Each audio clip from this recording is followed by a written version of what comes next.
नमस्कार विद्यार्थी मित्रांनो, आपलं सर्वांचं स्वागत आहे ज्ञानमुद्रा अकॅडमीच्या एज्युकेशनल प्लॅटफॉर्ममध्ये. तर पहा, कल्याण डोंबिवली महानगरपालिकेचं वेळापत्रक आलं होतं.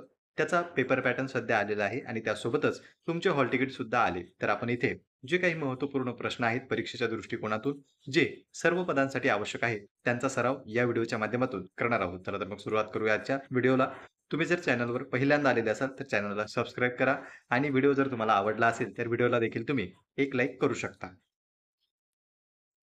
आता पहा विद्यार्थी मित्रांनो, या ठिकाणी आपण टेक्निकल म्हणजेच तांत्रिक जे काही प्रश्न आहेत ते बघतोय. कारण की जवळपास जर आपण विचार केला तर लिपिक पदासाठी भरपूर अर्ज आलेले आहेत आणि त्यासोबतच इतर पदांसाठी सुद्धा तांत्रिक अभ्यासक्रम आहे आणि तांत्रिक अभ्यासक्रमामधला जो काही तुमचा महानगरपालिकेचा अधिनियम आहे तो सुद्धा इम्पॉर्टंट आहे. त्यावरच आधारित आपण हे प्रश्न बघणार आहोत, जे की तुम्हाला परीक्षेमध्येही दिसू शकतात. आता पहा, आजचा आपला पहिलाच प्रश्न आहे, तो म्हणजे महानगरपालिकेने घेतलेल्या कर्जाची मुदत किती वर्षांपेक्षा जास्त असू शकत नाही. म्हणजे मॅक्झिमम लिमिट काय आहे, तर ती आहे 60 वर्ष. तुम्ही पर्यायांकडे लक्ष न देता सरळ उत्तराकडे लक्ष द्या. म्हणजे काय होईल, की तुमचं उत्तर हे लक्षात राहील. तर इतर पर्याय न वाचता तुम्ही फक्त उत्तर वाचावे. म्हणजे एक्झाममध्ये जर हा प्रश्न आला तर डायरेक्ट जो फोकस आहे तो तुमचा उत्तरावर जाईल. इथे पहा, जी मुदत आहे महानगरपालिकेने जर एखादं कर्ज घेतलं तर त्याची मुदत जास्तीत जास्त 60 वर्षांपर्यंत राहू शकते आणि 60 वर्षापेक्षा ती जास्त नसते. दुसरा प्रश्न पहा, सामान्य कर किंवा त्याला आपण जनरल टॅक्स असे म्हणतो. तुम्हाला जनरल टॅक्स असंही लिहून येऊ शकतं. तर सामान्य कर जो आहे, मूल्यांकन योग्य किमतीच्या किमान किती टक्के दराने आकारला जाऊ शकतो? तर तो आहे 12%. म्हणजे जो मूल्यांकन आहे ते किती टक्क्याने आकारलं जाऊ शकतं? तर ते फक्त 12% आकारल्या जाऊ शकते. नंतर पहा, पुढील प्रश्न आहे आय-एम-पी, व्हेरी आय-एम-पी प्रश्न आहे. 100% हा तुमच्या परीक्षेमध्ये दिसण्याची शक्यता आहे. व्हेरी आय-एम-पी तुम्ही याला करून ठेवा, कारण की हा तुमच्या परीक्षेमध्ये राहण्याचे भरपूर चान्सेस आहेत. तर प्रश्न असा आहे, की महापौर आणि उपमहापौर यांचा कार्यकाळ किती वर्षांचा असतो? तर तो असतो 2.5 वर्षांचा. 2.5 इतके वर्ष हा त्यांचा कालावधी असतो आणि हे कोणत्या कलमात स्पष्ट केलेलं आहे? तर जे अधिनियमाचं कलम आहे 19 त्यामधील सबकलम 1. तर यामध्ये महापौर आणि उपमहापौर यांचा कार्यकाळ 2.5 वर्षाचा असतो असं सांगितलेलं आहे. तुम्हाला ही कलम सुद्धा विचारल्या जाऊ शकते. 19(1) ही कलम आहे आणि त्यासोबतच जर वर्ष विचारली तर 2.5 वर्ष त्यांचा कार्यकाळ असतो. लक्षात ठेवा, आय-एम-पी प्रश्न आहे. परीक्षेमध्ये हा दाट येण्याची शक्यता आहे. नंतर पहा, चौथा प्रश्न आहे. स्थायी समितीत एकूण किती सभासद असतात? विविध ज्या समित्या असतात त्या समित्या देखील विचारल्या जातात. कधी-कधी त्यांचे सदस्य देखील विचारल्या जातात. म्हणून जी स्थायी समिती असते त्यामध्ये एकूण 16 सदस्य आपल्याला दिसतात. त्यानंतर पहा, पुढील प्रश्न आहे. प्रश्न क्रमांक 5. नगरसेवकांची निवडणूक कोणत्या पद्धतीने घेतली जाते? तर गुप्त मतदान पद्धतीने नगरसेवकांची निवडणूक होत असते. नगरसेवक जर तुम्ही शहरी ठिकाणी राहत असाल, तालुक्याच्या ठिकाणी, तर तुम्हाला याबाबत जास्त सांगण्याची आवश्यकता नाहीये. गुप्त मतदान पद्धत असते. त्या पद्धतीनुसार आपले मत जे आहे ते आपण कोणाला दिलं हे समोर येत नाही. त्यालाच आपण गुप्त मतदान पद्धत असं म्हणतो. तर त्या पद्धतीने जो निवडणूक जी आहे ती पार पाडली जाते नगरसेवकांची. नंतर पुढील प्रश्न जर पाहिला, प्रश्न क्रमांक 6, तर तो आहे, की महानगरपालिकेतील स्थायी समितीचे अध्यक्ष किती काळासाठी निवडले जातात? आपण पाहिलं स्थायी समितीमध्ये जर तुम्हाला एकूण सदस्य संख्या विचारली तर ती असते 16 आणि जर त्या स्थायी समितीचे अध्यक्ष किती कालावधीसाठी किंवा किती कार्यकाळासाठी विचारले जातात तर ते असतात 1 वर्षासाठी. जी स्थायी समिती असते तिचे जे अध्यक्ष असतात त्यांचा कार्यकाळ असतो 1 वर्षाचा आणि त्यामध्ये एकूण सदस्य विचारले तर ते असतात 16. नंतर पहा, पुढील प्रश्न आहे प्रश्न क्रमांक 7.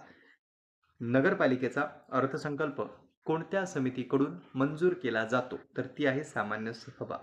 जी सामान्य सभा असते याकडूनच हा जो अर्थसंकल्प आहे तो मंजूर केला जातो. जी सामान्य सभा आहे या समितीकडून नगरपालिकेचा अर्थसंकल्प मंजूर केला जातो. नंतर पहा, पुढील प्रश्न आहे. महानगरपालिकेचे मुख्य कार्यकारी अधिकारी कोण असतात? तर ते असतात आयुक्त. आयुक्त जे आहे ते मुख्य कार्यकारी अधिकारी असतात महानगरपालिकेचे. नंतर पहा, पुढील प्रश्न आहे. महानगरपालिकेचे 9व्या क्रमांकाचा प्रश्न आहे आपला. सदस्यांची पात्रता काय आहे? तर सर्व पर्याय यापैकी योग्य आहेत. म्हणजे काय? तो भारतीय नागरिक असावा. नंतर त्याने वयाची 18 वर्ष पूर्ण केलेली असावी. मतदार यादीमध्ये त्यांचं नाव असावं किंवा ते मतदार असावेत आणि सर्व पर्याय योग्य. त्यामुळे हे सर्व पर्याय योग्य आहेत. तुम्हाला खालीलपैकी कोणताही प्रश्न येऊ शकतो आणि मोस्ट प्रोबॅबिलिटी आहे की सहसा वय विचारल्या जाण्याची शक्यता आहे. जर तुम्ही स्थानिक स्वराज्य संस्थेचं वय पाहिलं, म्हणजेच जर तुम्ही सिक्वेन्स लावण्याचा प्रयत्न केला तर मतदानाचं वय आहे 18. स्थानिक स्वराज्य संस्थेचं जे वय आहे ते आहे 21 वर्ष. म्हणजे निवडणूक लढवायची असेल तर.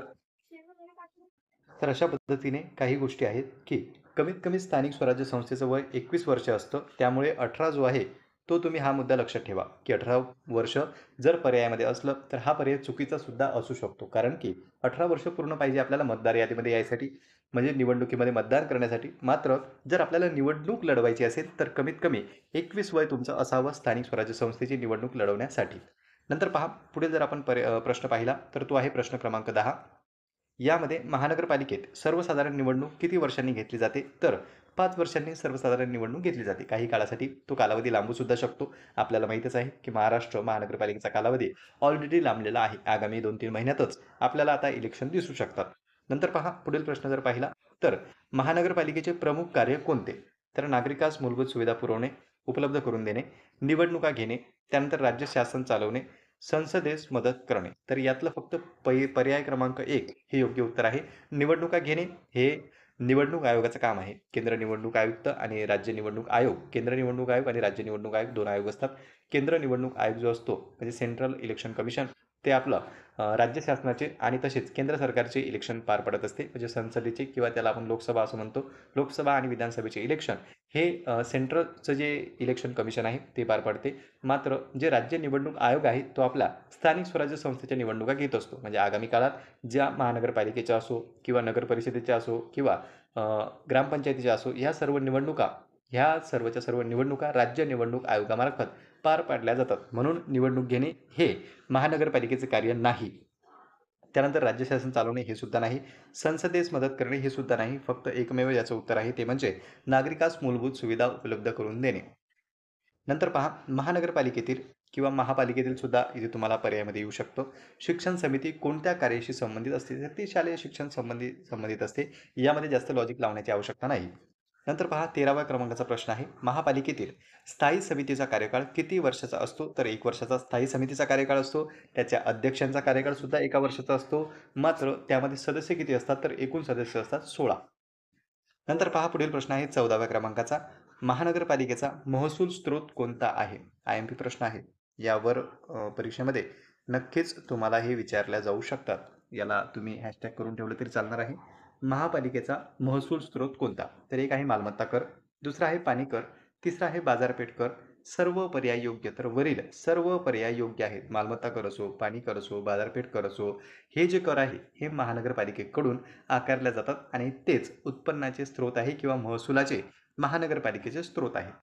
नंतर पहा, महानगरपालिकेतील आरोग्यविषयक प्रश्नांची जबाबदारी कोणाकडे असते? तर आरोग्य समिती. शिक्षणाची जबाबदारी शिक्षण समितीकडे, आरोग्याची जबाबदारी आरोग्य समितीकडे. नंतर पुढील प्रश्न, महानगरपालिकेचा आयुक्त किती कालावधीसाठी नेमला जातो? तर हा असतो 5 वर्षासाठी. आयुक्त जो असतो तो असतो 5 वर्षासाठी. लक्षात ठेवा तुम्ही.